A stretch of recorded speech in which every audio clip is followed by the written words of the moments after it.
नमस्ते, जय श्री राम। तो वीडियो का टाइटल देख के आप समझ ही गए होंगे कि ये व्लॉग किस चीज़ के ऊपर होने वाला है। तो हम जाने वाले हैं शिवपुरी शादी अटेंड करने और गणेश जी के दर्शन करने, जो कि मंदिर गणेश जी का पौड़ी में है। तो ये सब स्टार्ट हुआ ऐसे कि हमारे घर में एक शादी का कार्ड आया। एक शॉर्ट स्टोरी है, आपका ज़्यादा टाइम में नहीं लूँगी। हमारे घर में एक शादी का कार्ड आया शिवपुरी से, और शादी भी शिवपुरी में ही है। तो वो शादी में जाना पापा का बहुत ज़्यादा ज़रूरी था। मैं और मम्मी पहले नहीं जाने वाले। तो जैसा कि मैंने आपको बताया कि हम और मम्मी नहीं जाने वाले थे, लेकिन हुआ यूँ कि मम्मी ने पापा से बोला कि वहाँ पौड़ी गणेश जी भी हैं, तो हम दोनों काम संग में कर लेते हैं। हम शादी भी अटेंड कर लेंगे और हम दर्शन भी कर लेंगे। तो पापा ने हाँ बोल दिया। फिर एक शॉर्ट स्टोरी है, जैसे मैंने अभी आपको पहले बताया था। तो मम्मी ने मन्नत मांगी थी जब हम आज से 6 साल पहले पौड़ी गणेश जी गए थे दर्शन करने के लिए। तो मन्नत भी पूरी हो गई। तो अब गणेश जी का बुलावा भी आ गया और ये चीज़ भी क्रिएट हो गई। तो अभी मैं पैकिंग करूँगी और सुबह बहुत से काम होते हैं। सुबह का ब्रेकफास्ट बनाना, रास्ते के लिए खाना रखना, भगवान की पूजा करना, उनको प्रसाद वगैरह रखना, सारे घर के ताले वगैरह लगाना। तो अब मैं आपको मैं डायरेक्ट रिपोर्ट तो नहीं हो रही हूँ, थोड़ा मैं बीच-बीच में आपको दिखाती रहूँगी। तो शादी से गणेश जी के दर्शन और गणेश जी के दर्शन से पूरी जो जर्नी फिर वापस घर तक आने तक रहेगी, वो आप मेरे इस ब्लॉग में देखेंगे। तो कीप वॉचिंग और मेरे संग जुड़े रहें, लाइक करें, सब्सक्राइब करें और हो सके तो शेयर भी कर दें। तो 2 घंटे का सफ़र तय करके हम पहुंच गए शिवपुरी, और शिवपुरी के रास्ते में मिलते हैं बाकड़े के हनुमान जी। तो हम पहले उनका दर्शन करेंगे और आपको भी कराएंगे। कल से मंदिर में भागवत बैठने वाली है और कलश यात्रा भी है। बहुत अच्छे दिन आए हम लोग, नहीं तो बहुत ज़्यादा भीड़ मिटती और कलश यात्रा में बहुत लोग होने के कारण दर्शन भी अच्छे से नहीं हो पाते। तो मैं अब आपको हनुमान जी के दर्शन कराती हूँ। वीर हनुमाना अति बलवाना, राम नाम रसियो रे, प्रभु मन बसियो रे। वीर हनुमाना अति बलवाना, राम नाम रसियो रे, प्रभु मन बसियो रे। हम दर्शन कर कर आ गए हैं और रास्ते में बहुत सारे बंदर हैं, क्योंकि शिवपुरी एक फॉरेस्ट प्लेस है। और अब हम जा रहे हैं पौड़ी। रास्ते का वीडियो नहीं, मैं आपको डायरेक्ट गणेश जी के दर्शन कराऊंगी, क्योंकि रास्ता पौड़ी का बहुत ख़राब था। तो अब आप सीधे पौड़ी गणेश जी के दर्शन करिए। तो अब हम आ गए हैं हमारे पार्वती नंदन गन्नू भैया के पास, और आप भी ये वीडियो देख रहे हैं तो गणेश जी से प्रार्थना करिए। और अब मैं आपको डायरेक्ट होटल में मिलती हूँ। और अब हम होटल में पहुँच गए हैं। यहाँ पर लगन वगैरह हो रही है, और लगन के बाद फिर हमने खाना वगैरह खाया, जो कि पूरा एक शाही थाली जो लगती है, बहुत सारे आइटम्स खाना में थे।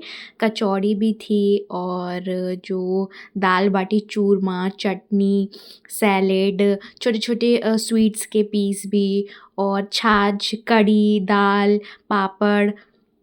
फिर मैंने अपना एक वीडियो शूट कराया मम्मी को, थोड़ा बहुत समझा के कि आप प्लीज़ ऐसे-ऐसे शूट करो।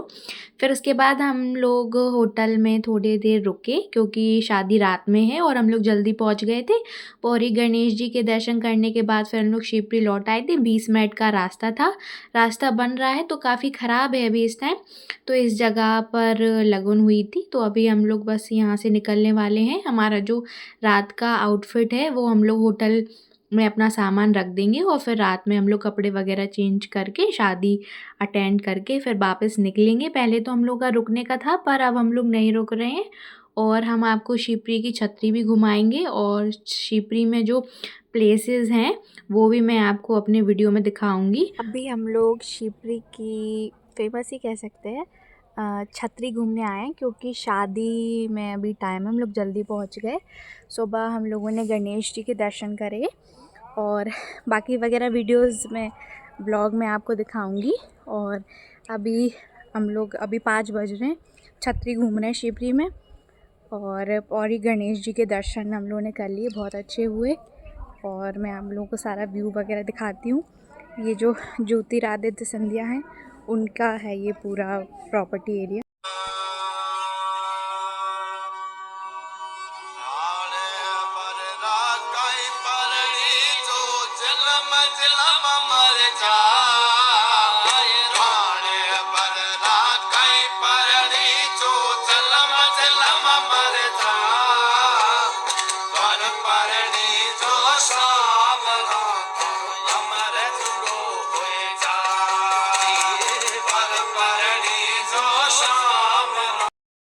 एंट्रेंस गेट से अंदर आ गए हैं और अंदर आते ही ये पूरा गार्डन एरिया है। जब मैं छोटी थी, मतलब मैं शायद से 10 या 11 साल की थी, तब मैं इधर आई थी। तो यहाँ जो ये फाउंटेन्स आप देख रहे हैं ना, यहाँ पर पानी वगैरह चलता था, बहुत सुंदर लगता था। आगे भी बहुत सारे फाउंटेन्स हैं, झीलें भी हैं, जहाँ का पानी अब तो गंदा हो गया है, सफाई वगैरह भी नहीं हो रही शायद।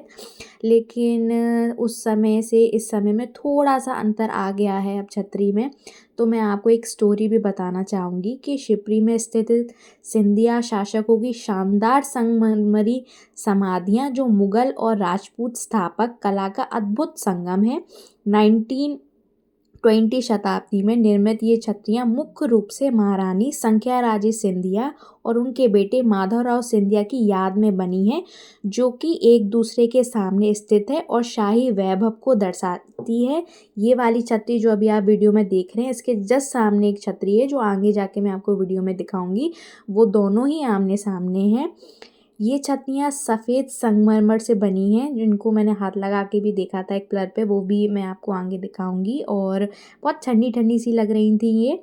और यहाँ पर चांदी के गेट्स भी हैं, चांदी के झूमर भी हैं, जिन पर बारीक नक्काशी, पिचकारी और जाली का उत्कर्ष एकदम काम है। एकदम ऐसा लगता है जैसे यहाँ पर उस समय लोग गाया वगैरह करते थे, उनका म्यूज़िक वगैरह होता था। ये अपन टीवी वगैरह में देखते हैं ना, लोड वगैरह लगा के। यहाँ पर भोलेनाथ का शिवलिंग और नंदीश्वर भगवान भी मूर्तियों के सामने हैं। और यहाँ पर झील भी है, अब गंदी हो गई है, पानी उसका ग्रीन हो गया है, शायद सफाई ना होने की वजह से।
ये रही महारानी संख्याराजी सिंधिया की छतरी और उनकी मूर्ति।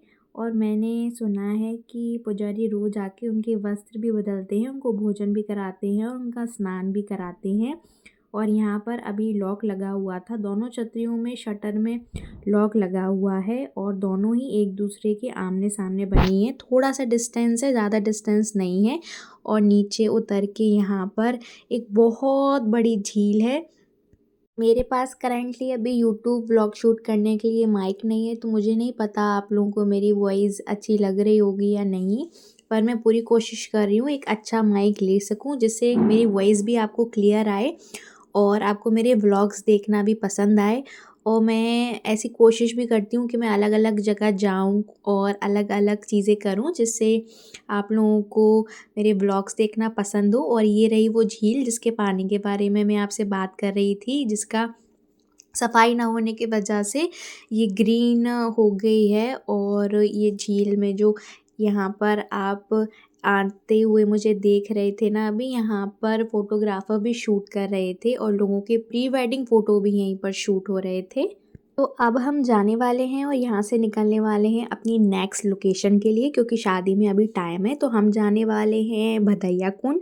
और भदैया कुंड जाने से पहले मैं आपको ये बताना चाहती हूँ कि भदैया कुंड का भी एक ऐतिहासिक और जादुई प्राकृतिक झरना है, जहाँ प्रेमी जोड़े यानी कि कपल्स एक साथ स्नान करने आते हैं। मान्यता है कि यहाँ स्नान करने से प्रेम अमर हो जाता है और रिश्तों में विवाद दूर हो जाता है। यह स्थान लगभग 150 साल पुराना है, जो सिंधिया शासकों के समय से प्रसिद्ध है। और ये रहा भदैया कुंड।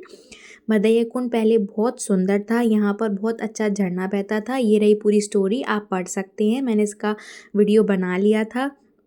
यहाँ नीचे उतर के पूरा बहुत बड़ा एरिया है और हमने यहाँ पर बारहसिंगा भी देखे थे दूर जाकर। भदैया कुंड में पहले बहुत झरना था, पानी साफ था, बहुत चेंज हो गया है सफाई ना होने की वजह से। अब एक छोटे से फॉर्म में पानी रह गया है। अगर आप नेट पे गूगल पे सर्च करेंगे तो आप पुराने फ़ोटो देख पाएंगे। और अब मैं शादी में आ गई हूँ।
तैयार होने का शूट नहीं कर पाई और अब हम घर के निकल गए हैं। मैं ब्लॉग को एंड कर रही हूँ। प्लीज़ लाइक करिए, सब्सक्राइब करिए, बहुत सारा प्यार दीजिए। थैंक यू एंड जय श्री राम।